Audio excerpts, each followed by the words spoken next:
Hello everyone. इस video का question हमारा बेस्ड है प्रोबेबिलिटी क्लास 12th पे। क्वेश्चन का स्टेटमेंट है if A and B are independent events then prove A and B dash are independent, A dash and B are independent, A dash and B dash are independent and probability of at least one of A and B is equal to 1 minus probability A dash into probability B dash. ठीक है, इनमें से एक भी part या दो part आपके 1 marks या 2 मार्क्स के क्वेश्चन में आ जाते हैं। ठीक है, देखिए स्टार्ट करते हैं इसको। सबसे पहले आपको गिवन है कि ए और बी इंडिपेंडेंट इवेंट्स है। ठीक है, तो since A and B are independent, तो इसीलिए probability of A intersection B is equal to probability A into probability B में कन्वर्ट हो जाएगा। भाई इंडिपेंडेंट की कंडीशन ये होती है कि intersection B equal to P into P B होता है। ठीक है, अब इसका फर्स्ट पार्ट में हमें प्रूफ करना है A and B dash are independent. तो अगर आपको ए और बी डैश को इंडिपेंडेंट प्रूफ करना है तो इनका इंटरसेक्शन भी इसकी तरीके से P into P B dash आना चाहिए। तो देखो कंसीडर किया हमने probability A intersection B dash. ठीक है, अब ए इंटरसेक्शन बी डैश का मतलब क्या है? ए इंटरसेक्शन बी डैश का मतलब है ओनली ए। अगर इसको वेन डायग्राम से समझेंगे तो इसका मतलब हो जाएगा ये, जैसे मान लीजिए ये ए है, ये बी है, ये ए है और ये बी है, तो ओनली ए का मतलब सिर्फ ये वाला पार्ट। तो अगर आपको फाइंड करना है तो आपको ए में से इंटरसेक्शन माइनस करना पड़ेगा। तो इसका फॉर्मूला बन गया probability of A minus probability of A intersection B. ठीक है, अब ए इंटरसेक्शन बी की वैल्यू क्या है? पी इंटू पी बी है। तो यहाँ पे आएगा प्रोबेबिलिटी ए इंटू में प्रोबेबिलिटी बी। ठीक है, अब यहाँ पे प्रोबेबिलिटी ऑफ ए कॉमन लेंगे तो आएगा 1 माइनस का प्रोबेबिलिटी ऑफ बी।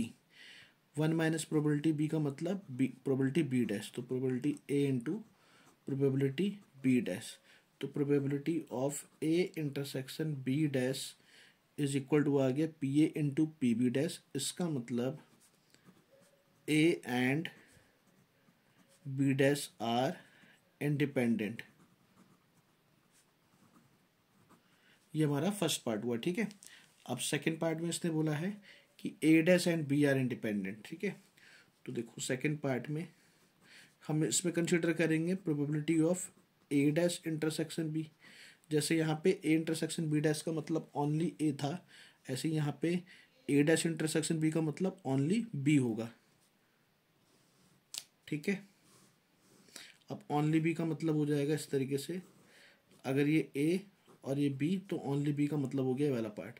और ये लिख लेगा बी में से ए इंटरसेक्शन बी को माइनस करना पड़ेगा, तो आएगा probability B minus probability of A intersection B. ठीक है, अब प्रोबेबिलिटी इंटरसेक्शन बी की value P A into P B, तो ये हो जाएगा probability B minus probability A into में प्रोबेबिलिटी बी। यहाँ से प्रोबेबिलिटी बी कॉमन लेंगे तो आएगा 1 माइनस ऑफ प्रोबेबिलिटी ए।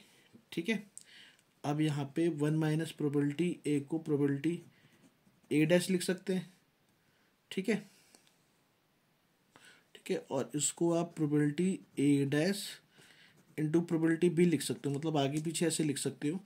इससे आपका probability A dash intersection B is equal to probability A dash into probability B आ जाएगा। इसका मतलब A dash and B are independent. ठीक है, ये भी आपके इंडिपेंडेंट आ गए। अब थर्ड में हमें प्रूफ करना है, थर्ड पार्ट में, कि A dash and B dash are independent. तो थर्ड पार्ट में हम लोग कंसिडर करेंगे probability A dash intersection B dash. ठीक है, अब बाय डी मॉर्गन्स लॉ आपको पता है इक्वल टू क्या होता है? प्रोबेबिलिटी ए यूनियन बी का होल डैश। ठीक है, अब probability A dash intersection B dash is equal to आ जाएगा, भाई पूरे होल डैश है तो इसको हम लिख सकते हैं 1 minus probability A union B. ठीक है, अब ए यूनियन बी का फॉर्मूला होता है probability A plus probability B minus probability of A intersection B.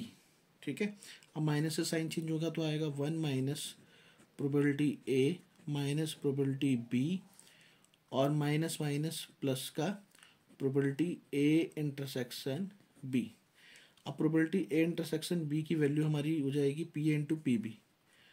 तो 1 माइनस का प्रोबेबिलिटी ए माइनस का प्रोबेबिलिटी बी प्लस का प्रोबेबिलिटी ए इंटू में प्रोबेबिलिटी ऑफ बी।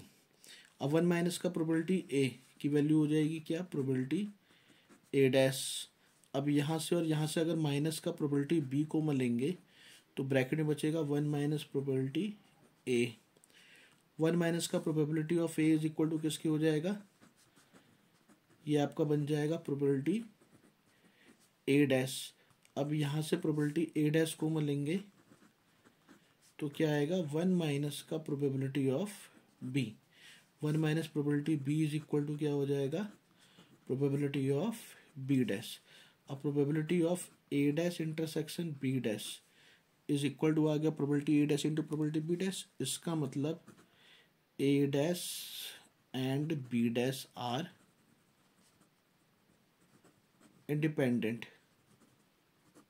ठीक है, अब इसका fourth part, probability of at least one of A and B equal to, ये प्रूफ करना है। ठीक है, तो इसका fourth part, probability of at least